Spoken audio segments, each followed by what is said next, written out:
Oui, clairement. Pour certains, oui. Pour d'autres, pas vraiment. Et on va essayer d'élucider un petit peu ce mystère autour du mot fanboy, entre guillemets. J'espère évidemment que vous allez bien, que vous vous portez à merveille, que vous avez passé une bonne journée, une bonne matinée, un bon réveillon, peu importe tout. Ce que j'espère, c'est que vous vous portez à merveille. Oui, pour certains, je suis un fanboy du MCU, donc du Marvel Cinematic Universe, donc Marvel Studios dans sa globalité. Pour certains, je le suis, parce que je défendrai corps et âme des programmes que certains n'apprécieront jamais, et du coup c'est pour ça qu'on me qualifie de tel, sachant qu'on peut qualifier n'importe qui de tel par rapport à différentes idées, notamment pas que pour le MCU, mais ça peut englober tout, sachant que en réalité, je ne l'ai jamais caché. Je ne me considère pas spécialement comme un fanboy, mais comme un énorme fan. Parce qu'un fanboy, pour la définition de Wiktionnaire, je ne sais pas ce que ça vaut, mais un fanboy, c'est un individu qui nourrit une profonde affection pour une marque, un produit, une œuvre, un artiste ou tout simplement un point de vue sur quelque chose jusqu'à un niveau obsessionnel, voire maladif. Et justement, regardons la définition d'une obsession, donc puisque pour le coup, ce n'est pas maladif pour moi. Disons que je peux vivre sans Marvel, même si aujourd'hui ça risque d'être un petit peu compliqué parce que juste regardez mon décor, enfin vous ne le voyez pas en entier, mais c'est vrai que bon, il y a une grosse partie Marvel et c'est vrai que aujourd'hui ça fait partie de ma vie. Mais si jamais un jour Marvel venait à s'arrêter, ma vie ne s'arrêterait pas, donc je n'irais pas jusqu'à dire que c'est maladif. Mais est-ce que ça a un côté obsessionnel chez moi? Et qu'est-ce qu'une obsession? C'est une idée, une image ou un mot qui s'impose à l'esprit sans relâche. Il est vrai que chaque jour, je pense à Marvel, mais c'est aussi par rapport à mon travail, puisque je vous produis chaque jour des vidéos en lien avec l'univers Marvel. Donc le fait qu'on me qualifie de fanboy, je peux comprendre, mais en réalité, si on regarde mot pour mot la définition d'un fanboy, je ne le suis pas vraiment. Même si en réalité, j'ai commencé la vidéo en vous disant oui, parce qu'au fond de moi, je me dis que je ne suis pas un fanboy, je suis un fanboy. Tu vois, je suis quelqu'un qui attend tous les programmes. Par exemple, prenons le programme Echo. Faisons une petite expérience sociale, qui n'est pas du tout une expérience sociale, puisque ces deux mots associés aujourd'hui ne veulent plus vraiment rien dire, mais faisons une expérience. Dans les commentaires, alors c'est aussi pour le référencement peut-être, je m'en bats les couilles, clairement le référencement ou pas, je sais de toute façon de base que cette vidéo ne va pas spécialement marcher, mais j'ai envie de faire une petite expérience. Dans les commentaires, mettez-moi oui ou non si vous attendez la série Echo. Je peux vous jurer que 80% des gens vont dire non. Et les 20, non, on va dire, allez, 15% des gens vont dire oui, mais c'est pour telle ou telle ou telle personne. Je pense notamment à Daredevil ou encore au Caïd. Et uniquement les, du coup, 5% restants, puisque j'avais dit 5, 15 et... quoi et 80, oui c'est ça. Du coup les 5% restants seront possiblement là pour du Echo. Je fais partie de la tranche donc des 50% qui attendent la série, mais qui fait quand même partie de la tranche des 5%. J'attends la série Echo, alors évidemment pour des programmes, enfin en tout cas pour des personnages comme Daredevil ou encore le personnage donc du Caïd, mais surtout pour Echo, parce que je veux savoir où est-ce qu'ils vont aller. Pour certains, ça s'apparente à du fanboyisme, je sais pas comment on appelle ça, mais de l'obsession du coup par rapport à la définition. Ce n'est pas réellement le cas. Disons que je suis plus dans une optique de laisser sa chance au programme que je n'ai pas encore vu dans un univers que j'affectionne particulièrement. Et peut-être que ça a aussi un rapport avec mon vécu par rapport à tout le MCU. Dans le sens où le MCU, ça a bercé mon enfance. Le premier film du MCU est sorti en 2008. En 2008, je rentrais au collège. Et quasiment toute ma scolarité, donc du collège jusqu'à la fin, ça m'a suivi et j'ai regardé les films au cinéma, pas Day One, puisque bon, je pouvais pas forcément le faire tout le temps, puisque je pouvais pas aller notamment au cinéma le mercredi, mais tu vois, il y avait des choses qui faisaient que, oui, j'étais fan, mais ça commençait petit à petit et ça m'a, entre guillemets, bercé. Donc, disons que c'est pas une obsession, mais c'est vrai que je laisse la chance à tous les programmes qui existent dans le MCU par rapport au fait que ils ont réussi à me faire apprécier beaucoup, beaucoup, beaucoup de choses.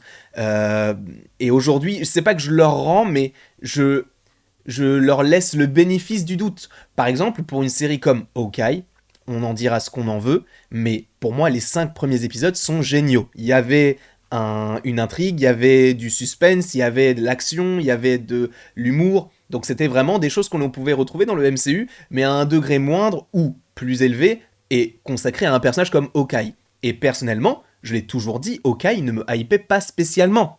C'était un personnage qui était plutôt sympa, et encore au tout début, je ne l'aimais pas du tout. Dans le sens où pour moi, il ne servait pas à grand chose, et bon, c'était la caution un peu humaine du groupe. Mais là, en ayant vu les 5 premiers épisodes, j'ai revu mon avis à la hausse, en me disant, mais les gars, en fait, cette série, elle est très très bonne. Évidemment, tout ce que je vais dire dans cette vidéo n'est que subjectif, cela ne concerne évidemment que mon opinion sur cette question, mais c'est vrai que, bah, ça m'a fait changer d'avis, tu vois. Alors évidemment, il y a eu le 6e épisode qui a fait en sorte que, bon, c'était vraiment pas fou au final, quand on prend du recul, mais prenons aussi la série Moon Knight. Moon Knight, à l'inverse, c'est un personnage que j'appréciais de fou, et j'apprécie toujours, puisque dans les comics, c'est mon personnage préféré, mais dans la série, sur le moment, tu te dis, ok, c'est cool, mais quand est-ce que ça commence? Et c'est ça, durant les 6 épisodes. Quand est-ce que ça commence réellement? Et, et c'est vrai que, en vérité, si j'étais un énorme fanboy, j'aurais fait l'apologie de tout ça. J'aurais fait l'apologie de ah mais Moon Knight c'est la série à regarder. Non, déjà premièrement vous faites ce que vous voulez et deuxièmement personnellement j'ai passé un bon moment, mais c'était pas non plus incroyable. Je m'attendais à beaucoup plus et encore plus avec du recul parce que je me dis en fait c'était pas super bon. Et quand je prends du recul justement, je place la série Moon Knight en dernière position. Pour moi actuellement, Moon Knight est la pire, on va dire la moins bonne série du MCU. Et tu vois, là, il y a des gens qui vont dire ouais, mais du coup, tu vois, t'es un fanboy. Parce qu'au lieu de dire la pire, tu dis la moins bonne. Disons que moi, je bois le verre à moitié plein. Je suis là à ne. Sauf quand c'est vraiment mauvais. Salut Sony, Venom, tout ça, bien sûr. Carnage, t'es là-bas. Morbius, oh, t'es là-bas aussi. Tiens, ça fait plaisir de tous vous voir. Mais évidemment, je suis quelqu'un qui ne va pas forcément critiquer les films de manière négative, sauf quand c'est nécessaire, comme pour Morbius ou Venom Let There Be Carnage. Mais, par exemple, un film que je vais voir au cinéma de manière totalement lambda, bah, si j'ai pas aimé le film, je ne vais pas en parler. Par exemple, je n'ai pas aimé le film Matrix 4. Je n'en ai pas parlé sur la chaîne, et pourtant je l'ai vu. Je n'en ai pas parlé parce que je ne voyais pas l'intérêt de parler d'un film que je n'ai pas aimé. Alors tu me diras, oui, mais t'as fait la critique de Jurassic World.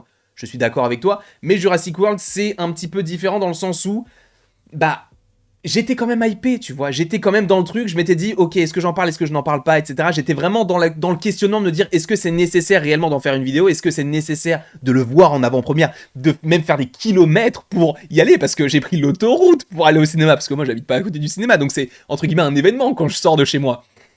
Et en réalité, c'est vrai qu'on peut comparer ça en se disant, mais du coup, bah, t'es allé voir Jurassic World, et t'as fait la critique et tu n'as pas aimé, et Matrix, t'es allé voir le film et tu n'as pas fait la critique alors que tu n'as pas aimé. Disons que ce sont des degrés moindres, dans le sens où Matrix, honnêtement, si j'avais dû le noter, je vais pas le dire là actuellement, parce que c'est pas le sujet de la vidéo, mais ça aurait vraiment été très très très très bas. En y repensant, je ne vois aucun point positif au film. Donc, là où du Jurassic World, il y avait quand même des petites touches où je m'étais dit, ok, ça peut être sympa, et c'était sympa sur certains aspects, même si, bon, le principe même du film n'y était pas, bah, pour le coup, pour Matrix, non, tu vois, et je me voyais pas faire ça. Alors, pour certains, ça peut s'apparenter à du fanboyisme, entre guillemets, le fait de ne parler que de manière positive des films, mais moi, je suis pas d'accord, dans le sens où, bah, en fait, je parle déjà, premièrement, de ce que je veux, et si j'ai envie de parler de quelque chose qui est positif, parce que j'ai envie d'apporter de la positivité, bah, je le fais, tu vois. Si vous voulez aller voir des gens qui critiquent des films de manière négative, il y a plein de personnes sur YouTube qui le font, et qui le font peut-être très bien. Moi, personnellement, je ne suis pas forcément friand des critiques, parce que je vois... c'est marrant parce que j'en fais, mais je vois pas l'intérêt d'en regarder. Puisqu'en réalité, j'ai mon avis, et l'avis des autres, en vérité, ça va pas changer le mien, tu vois. Après, je peux comprendre que certains aiment, puisque je fais des critiques, et ça marche plutôt sur la chaîne. Alors évidemment, critique, tout dépend du mot que tu utilises, parce que peut-être que ce que je fais comme vidéo avec le Stream Deck et tout, vous n'appelez pas ça des critiques, mais c'est pas le sujet, tu vois. Mais, alors, oui, on peut me qualifier de fanboy sur des sujets en particulier, notamment Echo, même des programmes que vous n'attendez pas, mais en réalité, il faut quand même prendre du recul en se disant, mais si j'étais vraiment un fanboy, j'aurais dit du bien de tout ce qu'a fait Marvel, ce qui n'est pas le cas. Black Widow. Et en ayant dit du mal de Black Widow, je me suis pris pas une shitstorm, mais bon, il y a plein de gens dans les commentaires qui m'ont dit « Ah, mais tu dis n'importe quoi, frère. » Déjà, je m'en fous, tu sois pas d'accord avec moi, c'est mon avis. Comme toi, tu t'en fous sûrement que je ne sois pas d'accord avec toi. C'est votre avis, on respecte l'avis des uns des autres, tu vois. Mais j'ai pas dit du mal de Black Widow, mais j'ai donné mon avis qui n'était pas forcément ultra positif.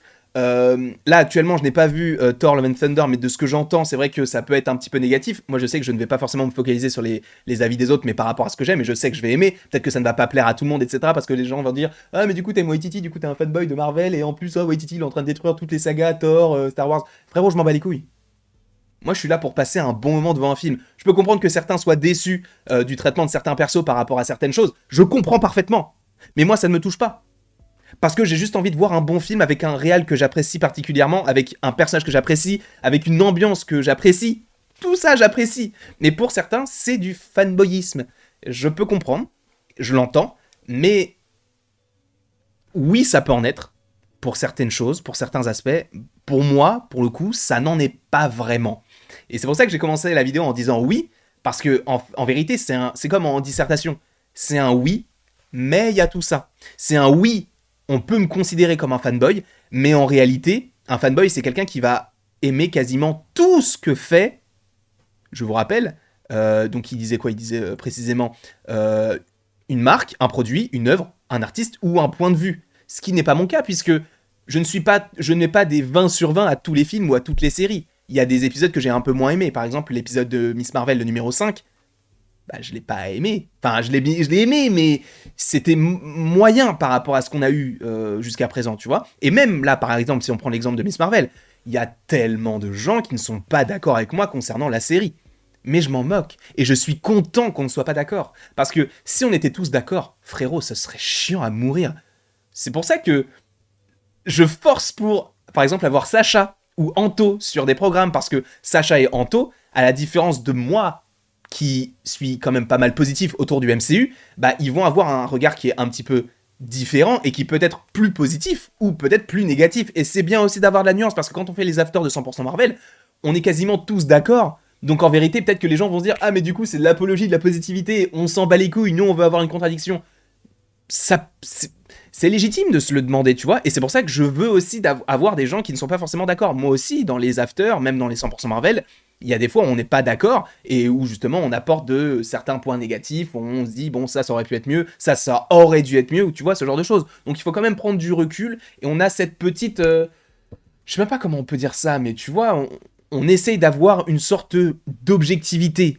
Oui, on aime l'univers, mais c'est pas parce qu'on aime quelque chose que tout est parfait. On est d'accord, personne n'est parfait, rien n'est parfait. Donc c'est normal de se poser des questions, etc. Donc je ne suis pas spécialement un fanboy, je peux comprendre qu'on pense que je le suis, que je le sois plutôt, mais je ne pense pas en être un, même si j'apprécie fortement quasiment tout ce que fait Marvel. Mais ça c'est une question de point de vue. C'est une question de goût, de couleur, et on ne peut pas réellement les discuter. Mais j'avais quand même envie de pousser un petit peu cette question de c'est quoi d'être un fanboy en réalité. Et voilà. C'est tout. Et j'avais envie de faire ça un petit peu dans la manière de ce que j'avais fait, notamment par rapport à mon avis, à mon point de vue par rapport à Wakanda Forever, ou même par rapport à certaines vidéos d'ici. J'aime bien ce format, tu vois. C'est compliqué pour moi de le faire, non pas parce que, voilà, je me livre, ça je m'en fous de me livrer, mais c'est par rapport au fait, bah, tu sais, qu'il n'y ait pas de montage, etc. Pour certains vont dire, oh, du coup, tu fais cette vidéo-là parce que c'est simple par rapport au montage, t'as pas besoin de mettre de cut ou de photos. Frérot, ça fait 13 minutes, 14 minutes que je parle en continu, tu vois. Et en vérité, moi j'adore faire ça, tu vois, je parle, et j'aime beaucoup. Donc si vous aimez ce genre de contenu, n'hésitez pas à me le faire savoir en commentaire, parce que je le referai possiblement sûrement, avec des sujets un peu divers et variés. Alors ça sera un petit peu différent de ce qu'on a eu par rapport au MCU, ce sera pas des théories, ce ne seront plutôt pas des théories à proprement parler, mais on serait plus sur un avis en fait, un avis totalement à chaud, juste comme ça, comme si j'étais en live, mais sans être en live. J'espère en tout cas que cette vidéo t'aura plu. N'hésite pas à l'aimer, à la partager, à la commenter et à t'abonner. Cela me ferait bien évidemment extrêmement plaisir, mais évidemment tu n'es pas obligé de le faire.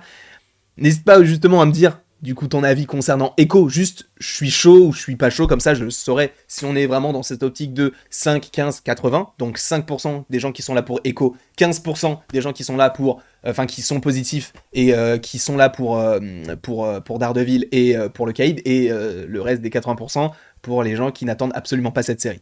N'hésite pas à me mettre tout ça en commentaire, je regarderai évidemment. Ne vous inquiétez pas, c'est pas parce que je ne commente pas que je ne regarde pas. Je suis toujours là. Je vous apprécie fortement et il ne me reste plus qu'à vous dire à la prochaine pour la prochaine.